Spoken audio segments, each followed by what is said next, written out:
Alpen Pharmaceuticals in association with Higher Secondary Principals Forum.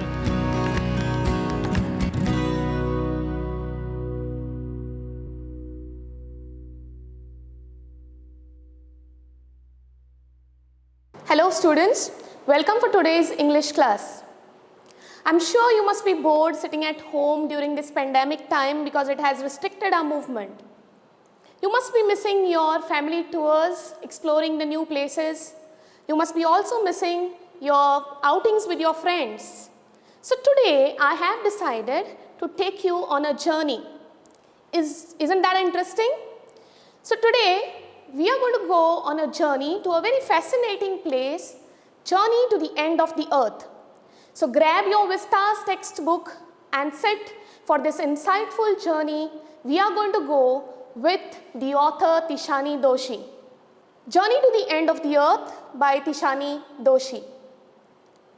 If we want to know more about the planet's past, present and future, the Antarctica is the place to go.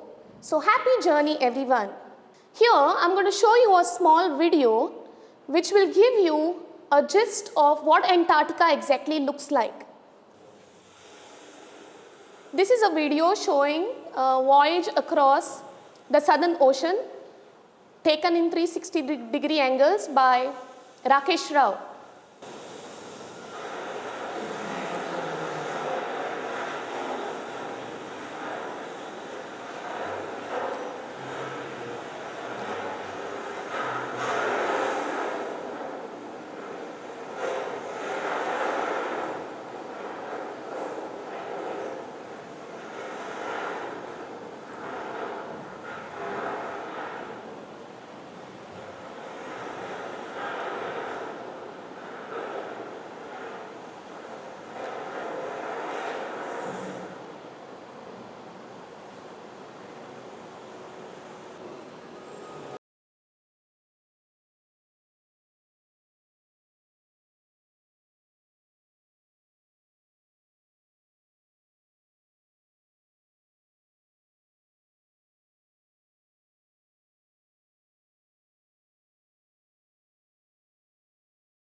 Doshi, the author about this travelogue.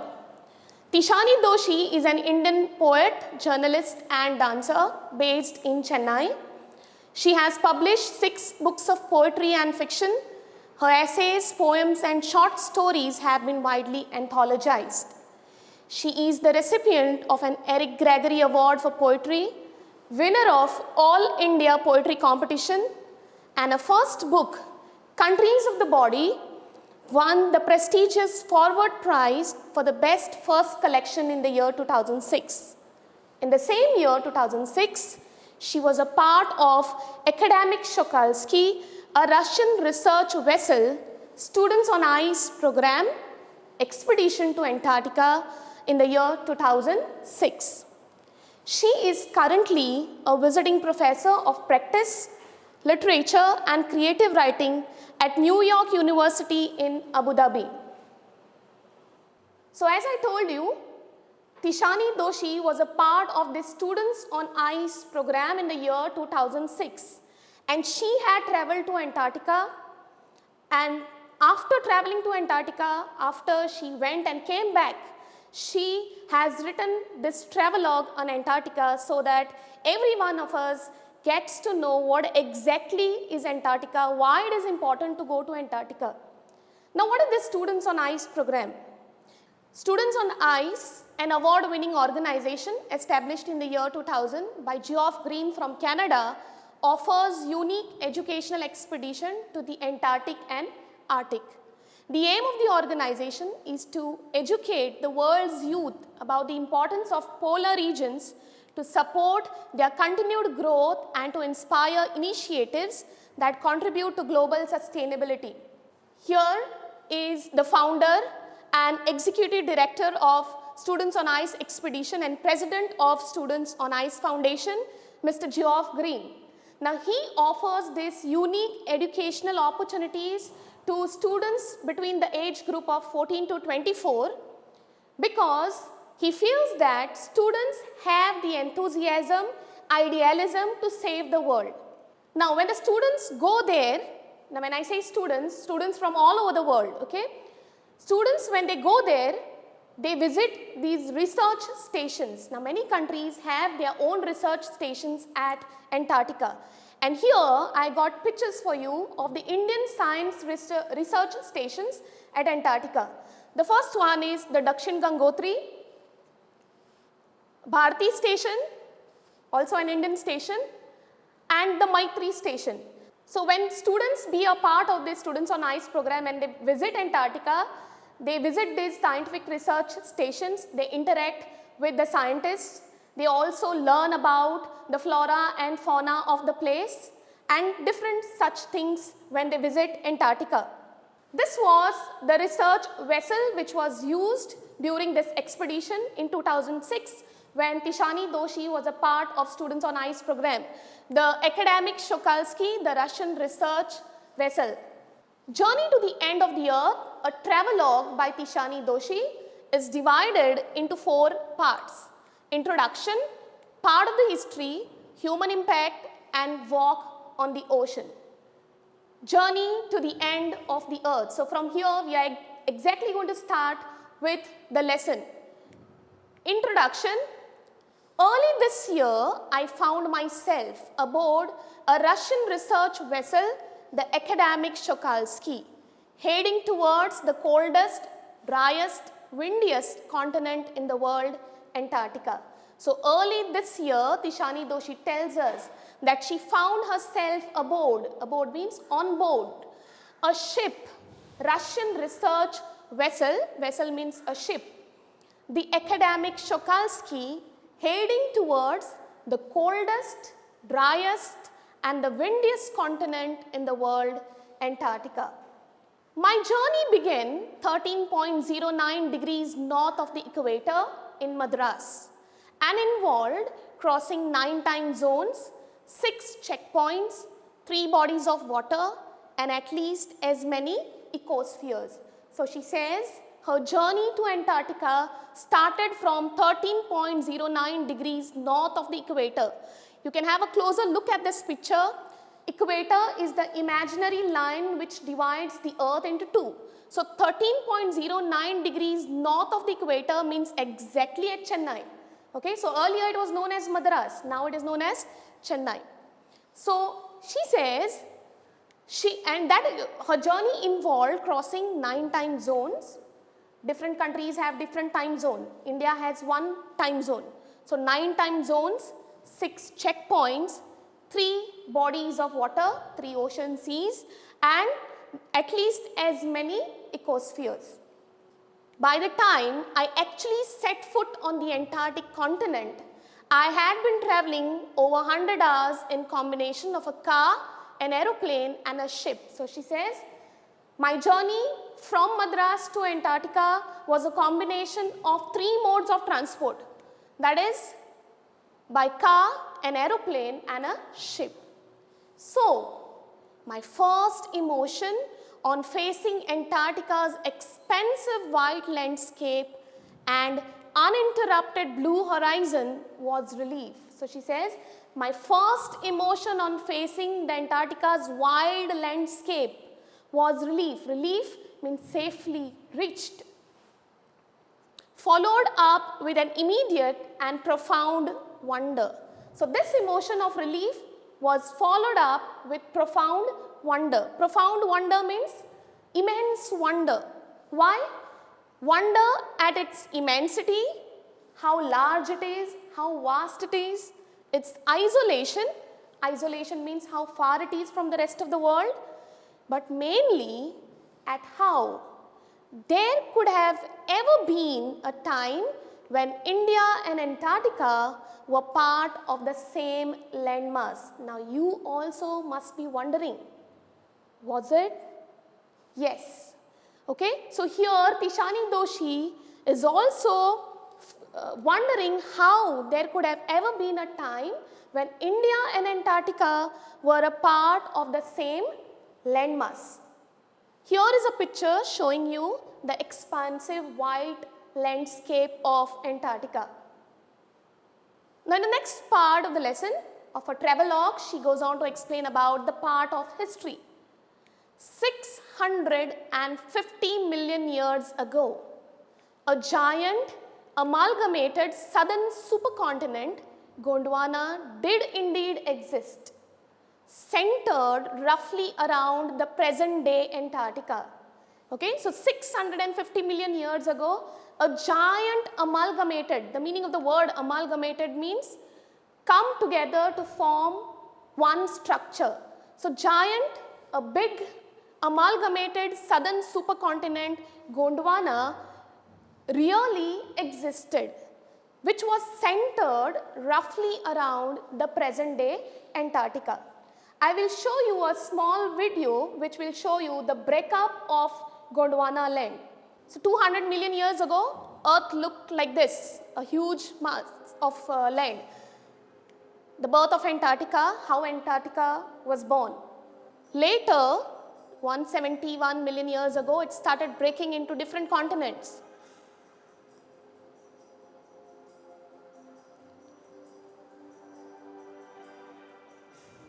You can see how South America, Africa, India and Asia moved away from Antarctica.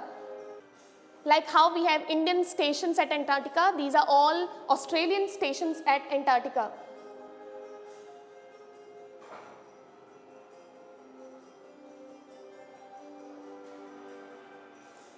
Tishani Doshi next tells us that things were quite different then. Humans had not arrived on the global scene and the climate was much warmer, hosting a huge variety of flora and fauna. When this Gondwana breakup took place, things were very different. Humans had not arrived on the scene. Humans were not existing. And the climate was much warmer, hosting a huge variety of plants and animals. Flora and fauna means plants and animals. So for 500 million years, Gondwana thrived. But around the time when the dinosaurs were wiped out and the age of the mammals got underway, the landmass was forced to separate into countries, shaping the globe much as we know it today. So for 500 million years, Gondwana, the supercontinent which existed then, thrived. Thrived means flourished. But around the time when the dinosaurs were wiped out, the age of the dinosaurs went and the age of the mammals got underway, the beginning of the age of the mammals. The landmass, that is the Gondwana land, was forced to separate into countries, shaping the globe much as we know it today. How does this continental drift takes place? Or you may be having a question in your mind, how does this breakup takes place? So I'll explain to you using these pictures. You can see the first one, Pangaea. This was some 250 million years ago when the entire giant landmass on the earth was called as Pangaea. Okay? The next one, Pangaea later broke into two, Laurasia and Gondwana. So in the lesson, we are having a reference to this supercontinent, Gondwana. Now Laurasia included North America and Eurasia, and Gondwana included South America, Africa, India, Antarctica and Australia. So now you will understand why Tishani Doshi was wondering about India being a part of Antarctica. So later, 200 million years ago, this Gondwana land again broke into what we can see at present, the 7 continents of the world. Now, why does this continental drift takes place? Now you need to remember your geography, a bit of geography from your 9th standard about the plate tectonic theory. Okay? Now what is this plate tectonic theory? It says that our entire globe, our earth, is made up of 20 plates and they are forever moving. Out of these 20 plates, 7 are major and others minor. So they are forever moving, okay? I'll just give you a demo.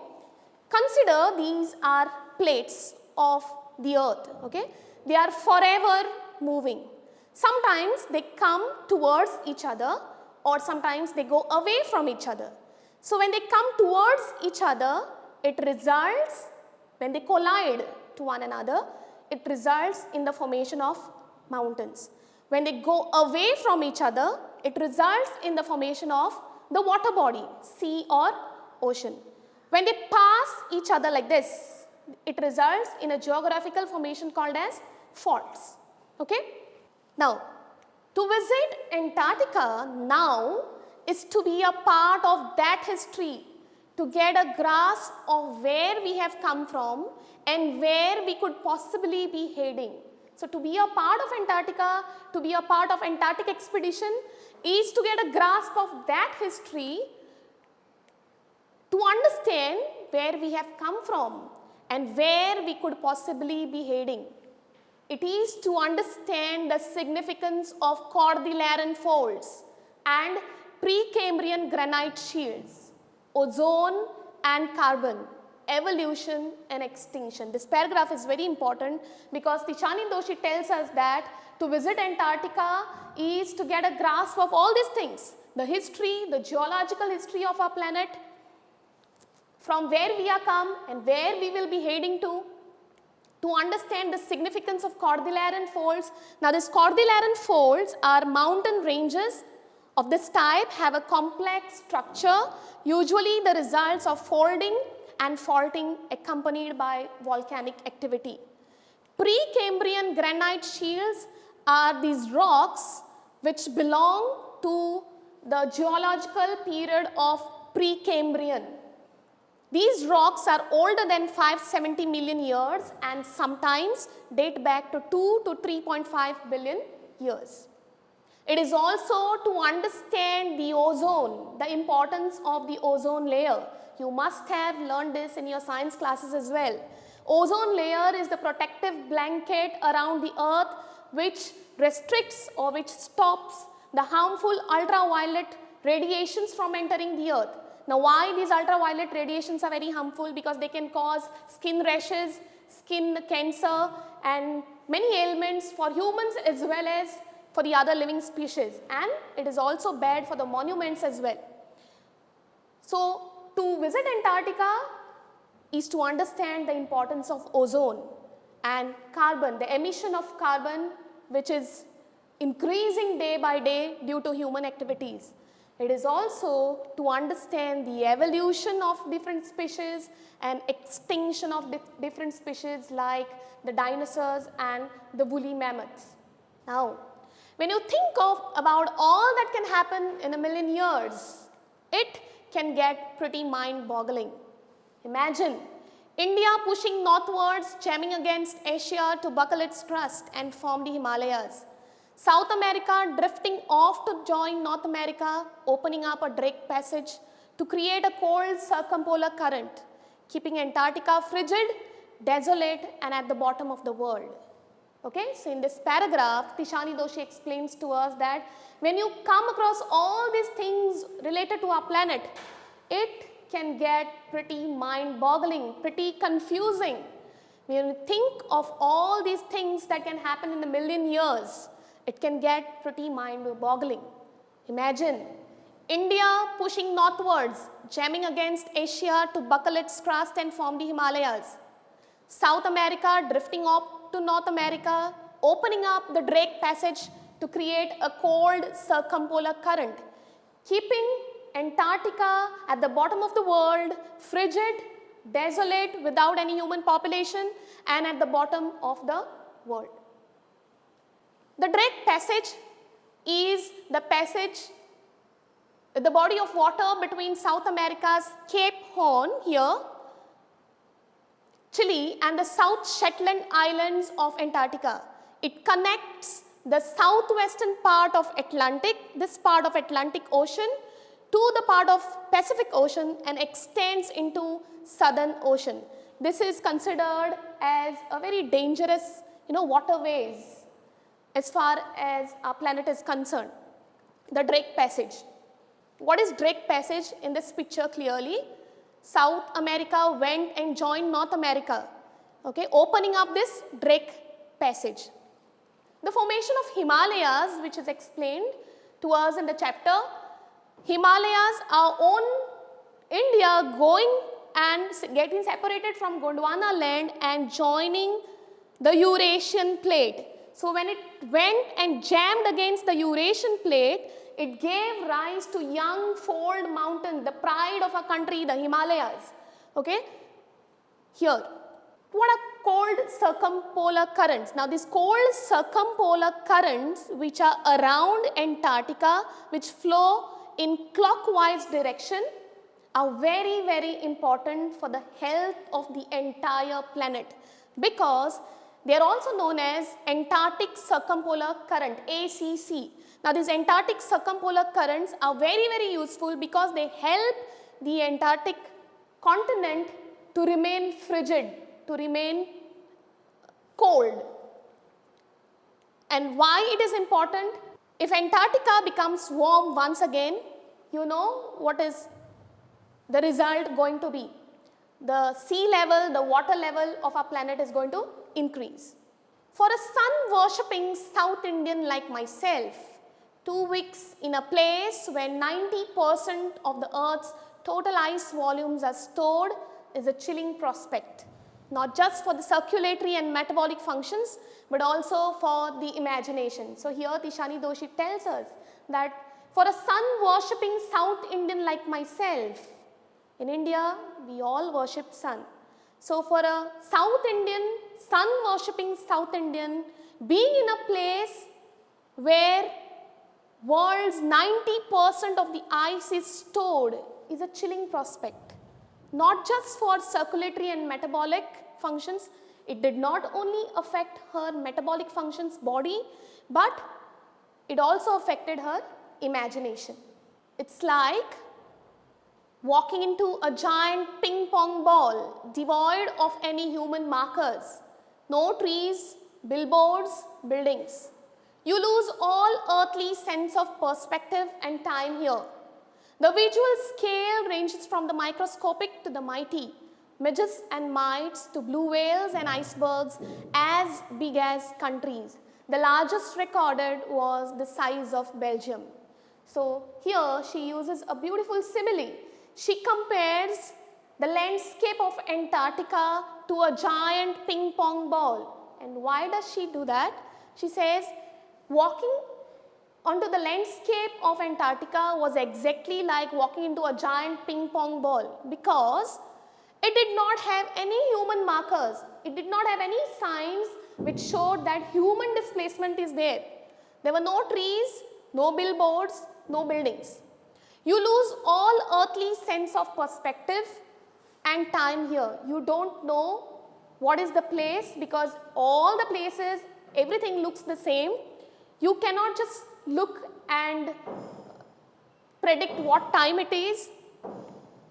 The visual scale, what you can see there, ranges from mighty to microscopic, from microscopic to mighty, like the midges and mites. Midges and mites are, the insects which are found in Antarctica, to blue whales, and icebergs sometimes as big as countries. The largest recorded was the size of Belgium, a European country.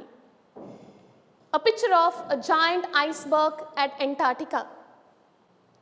Later she goes on to explain that days go on and on and on in surreal 24-hour austral summer light, and a ubiquitous silence interrupted only by the occasional avalanche or calving ice sheet consecrates the place. It is an immersion that will force you to place yourself in the context of the Earth's geological history, and for humans, the prognosis is not good. So she says days just go on and on in 24-hour surreal austral summer light.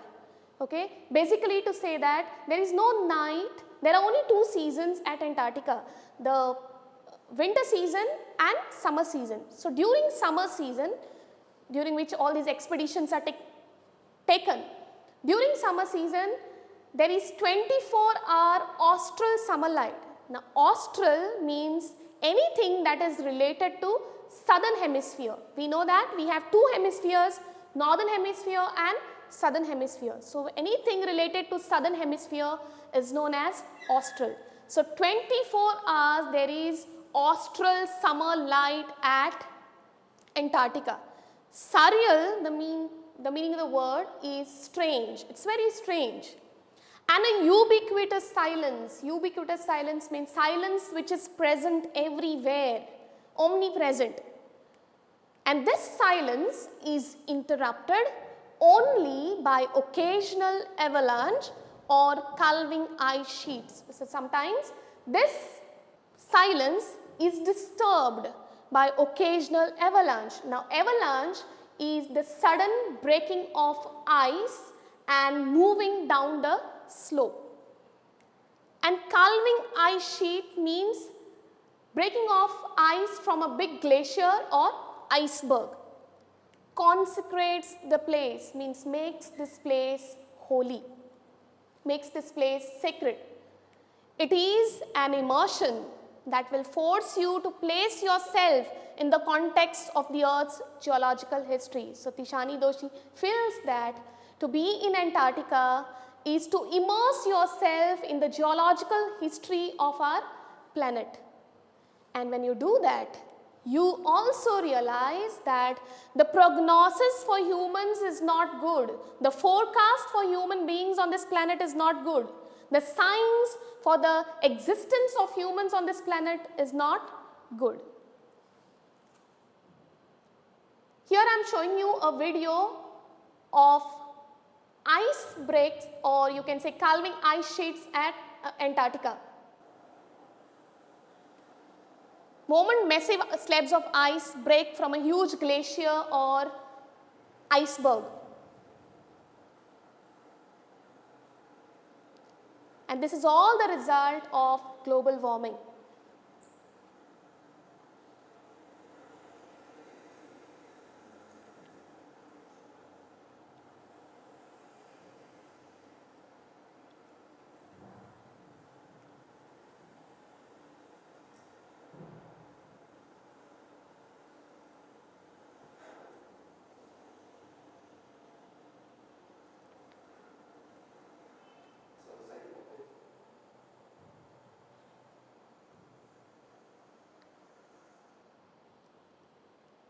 Tishani Doshi has explained to us about the human impact and how it is visible at Antarctica.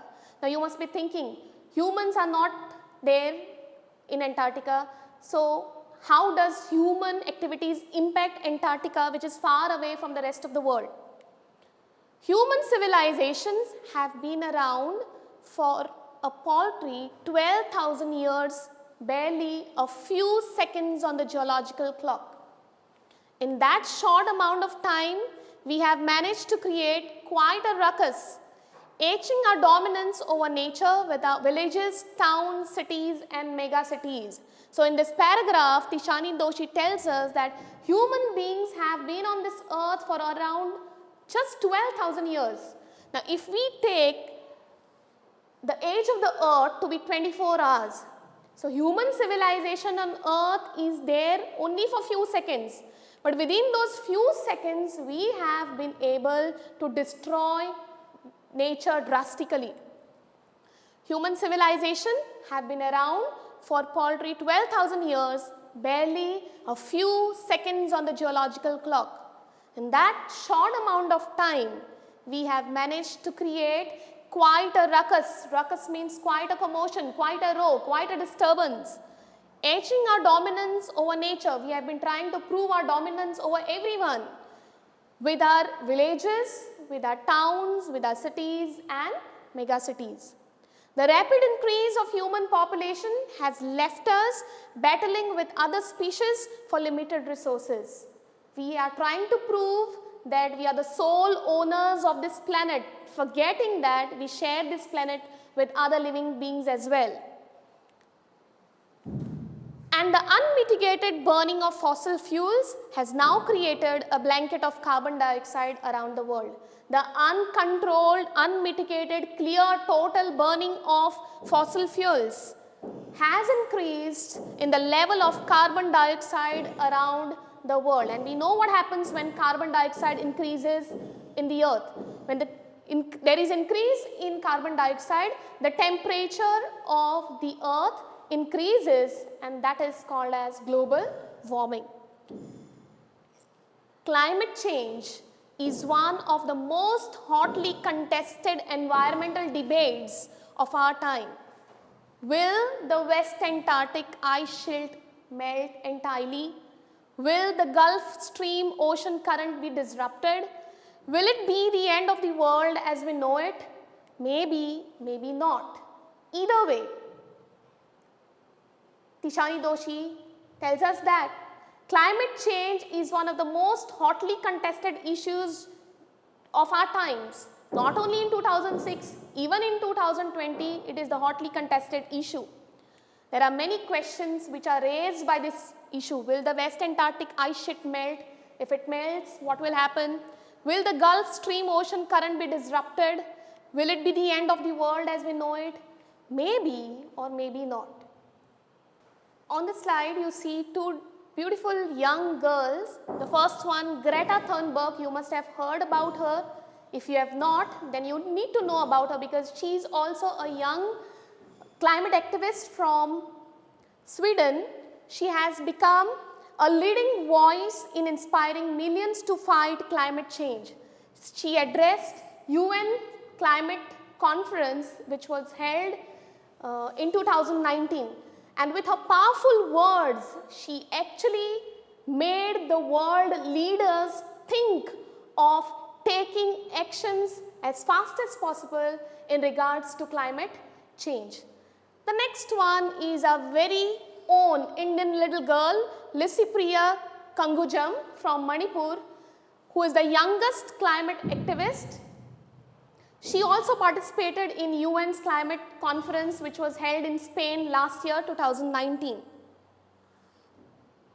This is the reason why Geoff Green has given an opportunity for the students to go to Antarctica because he knows and he believes that young blood has the capacity, has all the enthusiasm to change the world.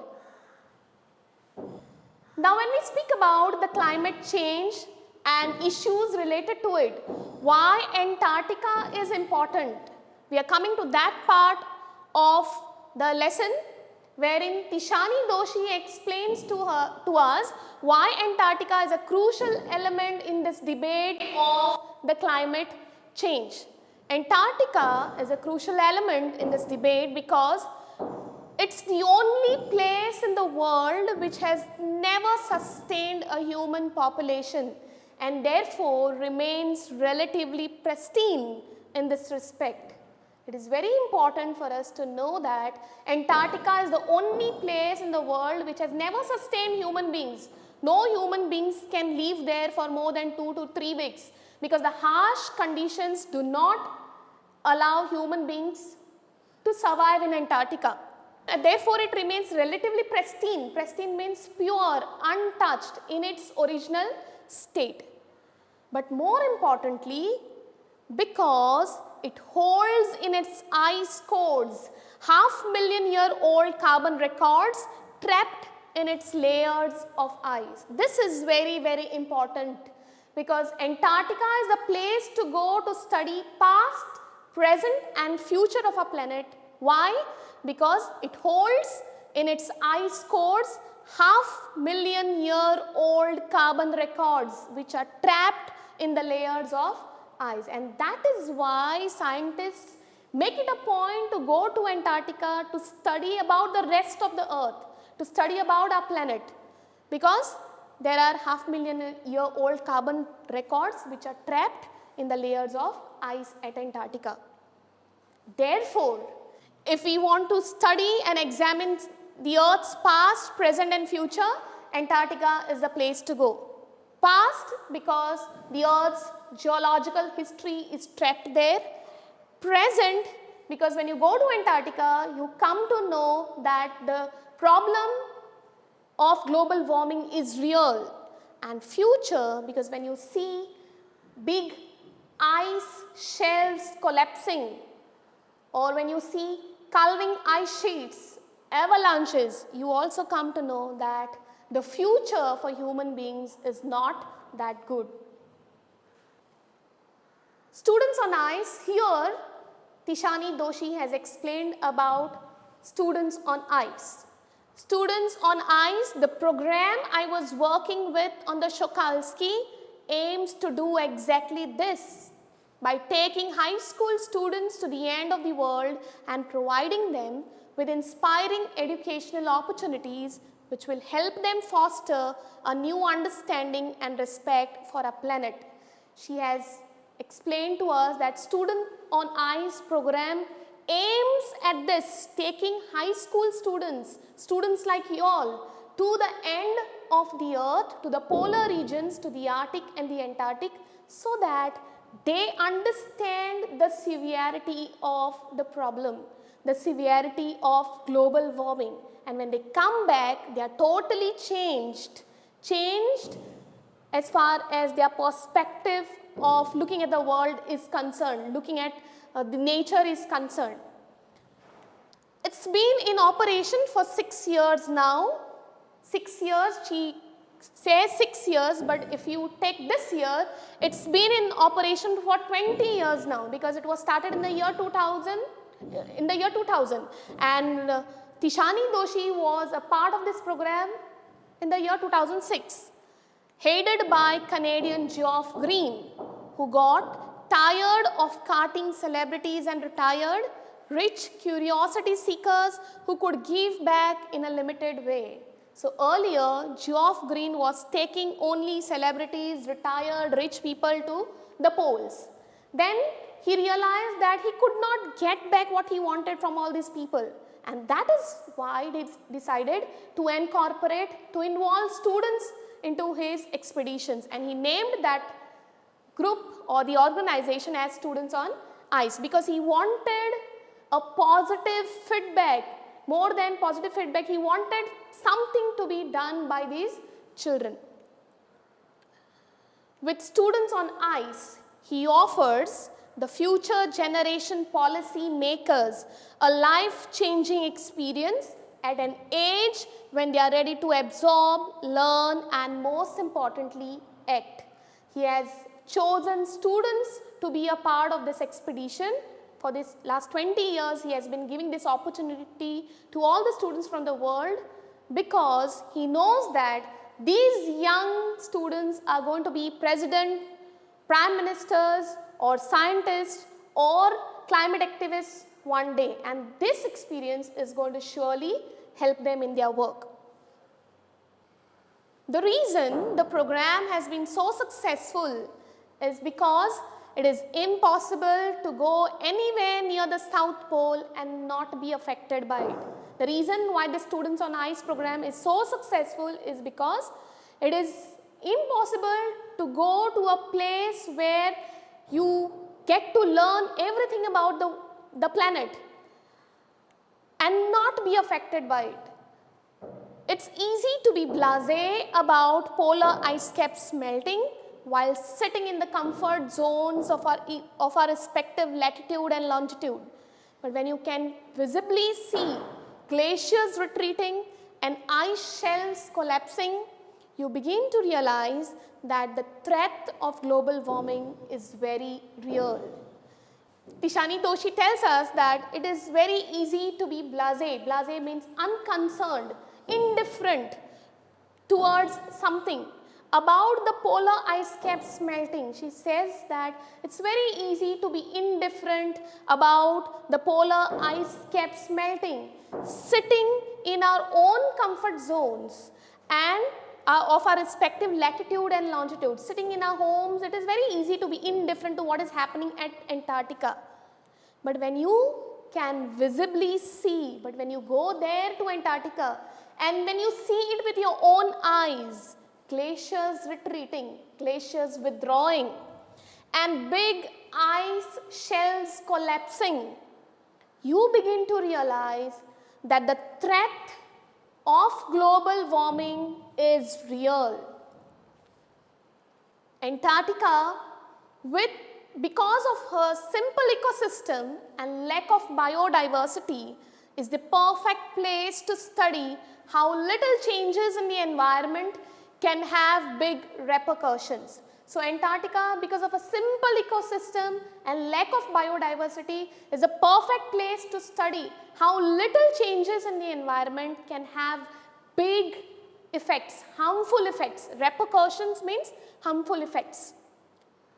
Take the microscopic phytoplanktons. She gives an example of the microscopic single-celled grass which floats on the surface of the ocean, Southern Ocean, known as the phytoplanktons.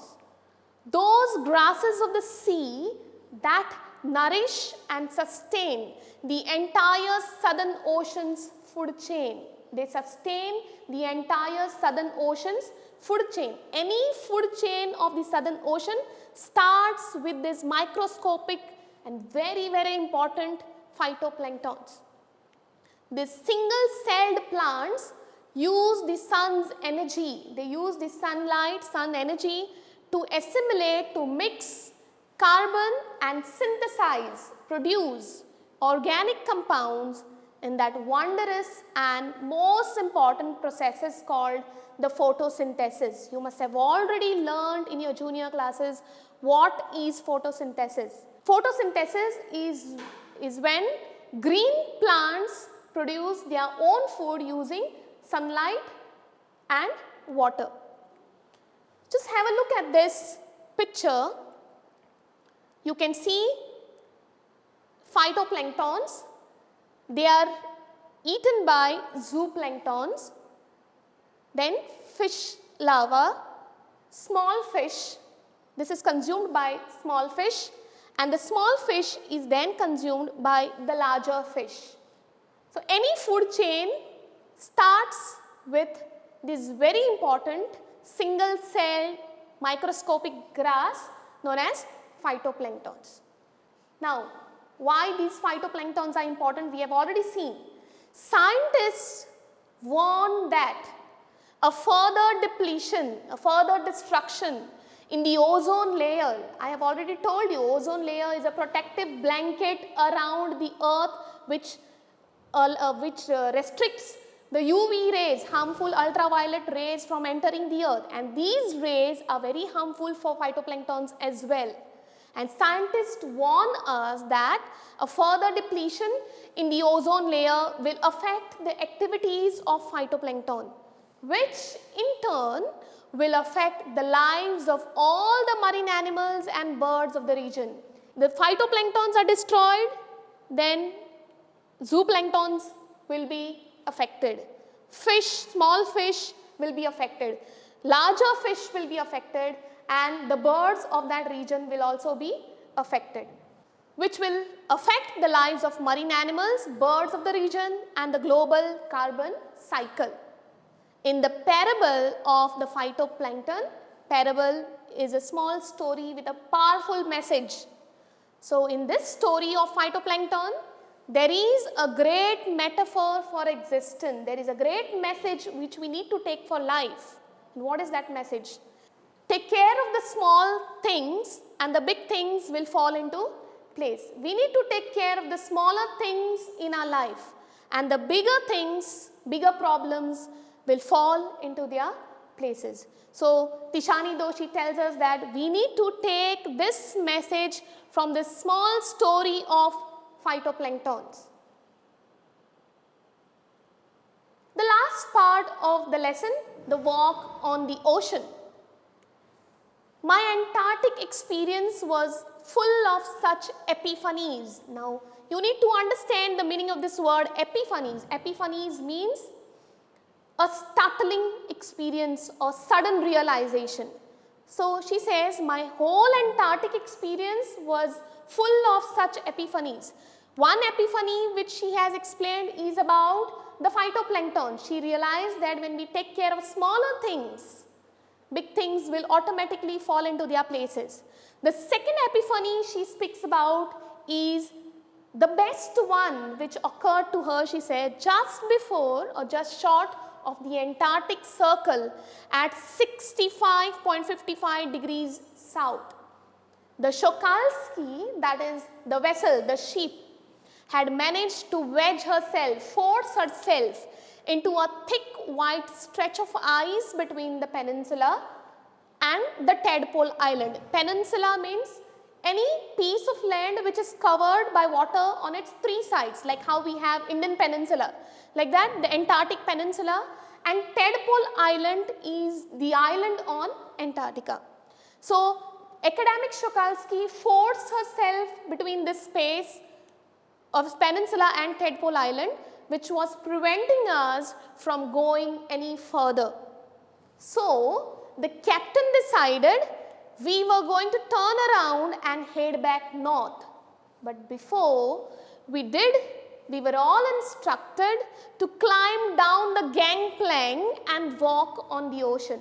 So, the captain decided that they are going to turn and head northward. But so, before that, the captain instructed all the members on the ship, the students as well as the scientists and the other people who accompanied the students on the expedition, they were told to climb down the gangplank. Now, you are coming across a new word here, gangplank.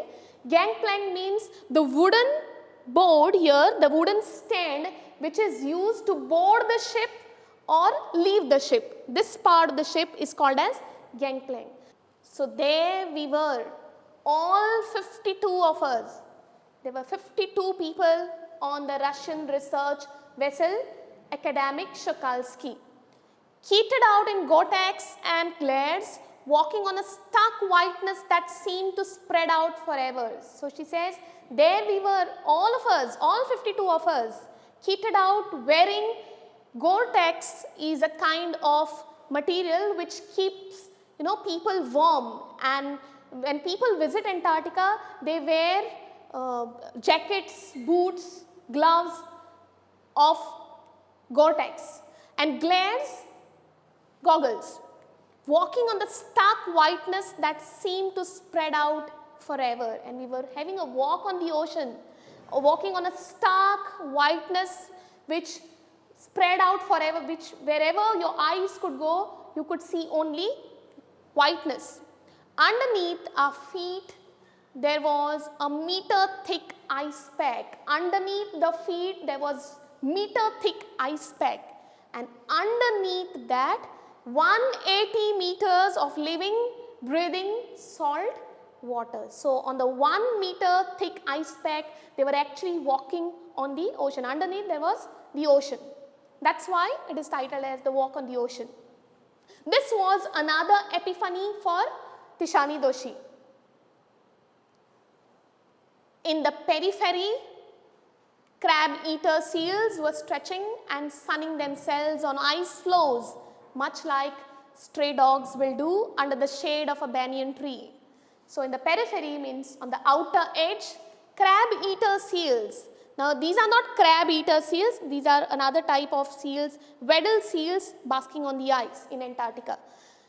Crab-eater seals were stretching and sunning themselves on ice floes. Ice floes means a huge sheet of floating ice.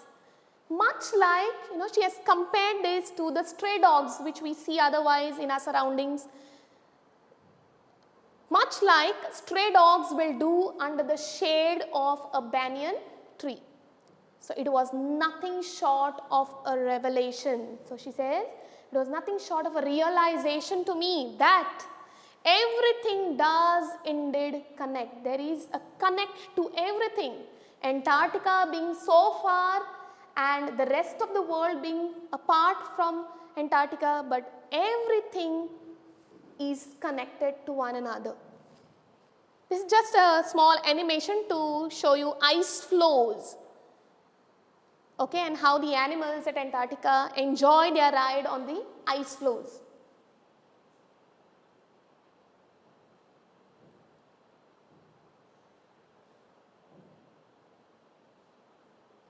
Nine time zones, 6 checkpoints, 3 bodies of water, and many ecospheres later.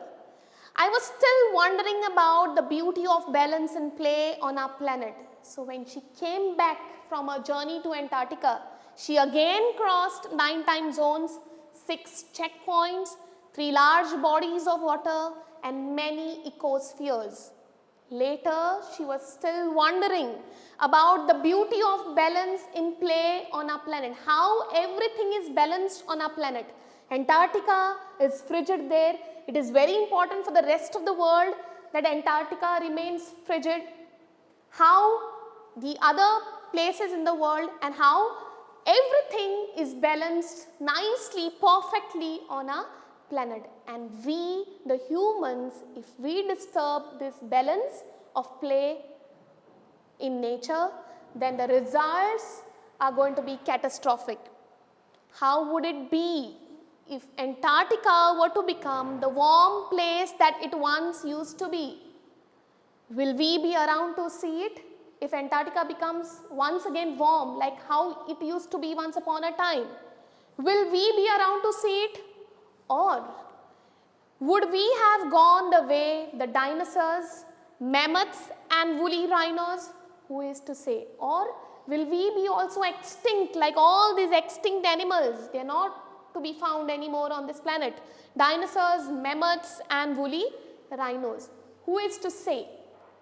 But after spending 2 weeks with a bunch of teenagers who still have the idealism to save the world, all I can say is that a lot can happen in a million years, but what a difference a day makes. So here she says, lot can happen in million years. And after spending 2 weeks with a bunch of teenagers, group of teenagers who still have the idealism to save the world, like Greta Thunberg, like Lysipriya, they still have the enthusiasm to save our planet. All I can say is that a lot can happen in million years. Lot changes can take place in million years. But even a single day can make a difference. Even a single try by an individual can make a difference. We may be saying that Antarctica will take millions and millions of years to become warm once again. Why we should bother? But no, if you sit at home and try to save or try to do something which will save the planet, it will make a difference. And that is what here Tishani Doshi also says. A lot can happen in million years, but what a difference a day makes. Dear students, I have come across this beautiful movie by Rakesh Rao. The name of the movie is Climate Challenge. The last slide is about the words, new words we have come across in the entire travelogue written by Tishani Doshi, and the meanings. So whenever you are going to read your text, you refer these words and the meanings of the words. Now, when it comes to your exams, you will be asked questions of 4 marks from your supplementary, that is Vista's textbooks. Now from this chapter, you may be asked questions like, in spite of Geoff Green's enthusiasm and optimism about the Students on Ice program, global warming continues to be a threat. In spite of Geoff Green taking students to polar regions to educate them, to make them understand the changes that are taking place, global warming is still a threat. Command with reference to Journey to the End of the Earth. So when you read the text, when you see, understand, and you have your own ideas, then you are supposed to write it for 4 marks. Okay, what are the reasons which what are the reasons why global warming is still a problem? The next question is, the study of Antarctic region can help us to change our vision of life. Suggest ways in which we can preserve planet Earth. In this, you can write small or big, whatever ways which come into your mind, which you think will help to protect our planet or help us to change the vision of life. The next question is, if you had gone to Antarctica as a student, what would be your plan of action in return? If you were the part of Students on Ice, by now you know what is Students on Ice program, you know the founder, you know what is done when they go there for the expeditions. From this travelogue, you come to know everything. So if you were a part of Students on Ice program, on your return, what would be your plan of action? Okay, what would you do? How would you make people aware of the situation? How would you make people understand the threat of global warming? So these you need to write for 4 marks as far as your exams are concerned. So with that, I come to an end with my session. Thank you very much. Prudent Scholars, powered by Lupin Pharmaceuticals.